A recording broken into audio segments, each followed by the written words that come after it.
সালটা ছিল 1998 সালের ফেব্রুয়ারি মাস। পূজা দোকান থেকে বাড়িতে এসে দেখে কয়েকজন লোকের সমাগম ঘটে। ঢুকতে না ঢুকতে বদিরা তাকে টেনে একটা ঘরে নিয়ে যায়। নিয়ে গিয়ে বলল, নে চটপট এই শাড়িটা পরে রেডি হয়ে নে, আজ তোকে পাত্রপক্ষ দেখতে এসেছে। নিঃশব্দ পূজার মুখ থেকে একটি কথা বেরোনোরও সুযোগ পেল না। একই শ্যামলা বর্ণের বলে অনেক কথা শুনতে হতো মেয়েকে। মেয়ের মাও কোনো দিন ছেড়ে কথা বলেনি। এদিকে অভাবের সংসারে বৌদিদের কাছে কাজের মেয়ের জায়গাটুকুই নিতে পেরেছিল পূজা। মেয়েটার নিয়ত কষ্টেই দিনগুলো কাটছিল। সংসারের সব কাজকর্ম সেরে দুপুর গড়িয়ে বেলা পড়লে পেটে পড়তো দুমুঠো ভাত।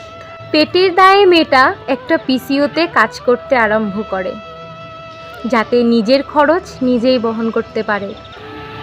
বোকা সরল মেয়েটা পরিবারের কথা ভেবে বিয়েতে রাজি হয়ে যায়। তখন তার বয়স ছিল মাত্র 14। দেখতে শ্যামলা হলেও মুখখানা ছিল তার ভারী মিষ্টি।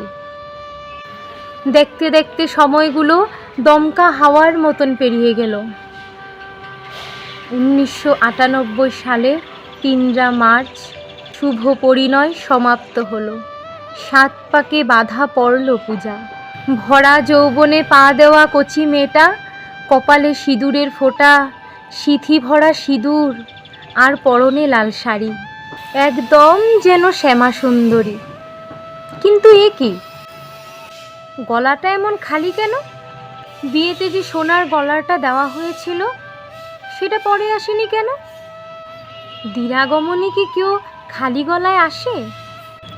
আত্মীয় স্বজনদের মধ্যে গুজগুজ ফুসফুস আরম্ভ হয়ে যায়।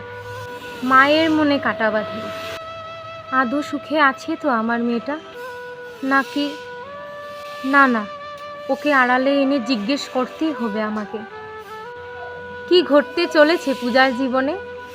আদৌ কি পূজার বিবাহিত জীবন সুখের হবে?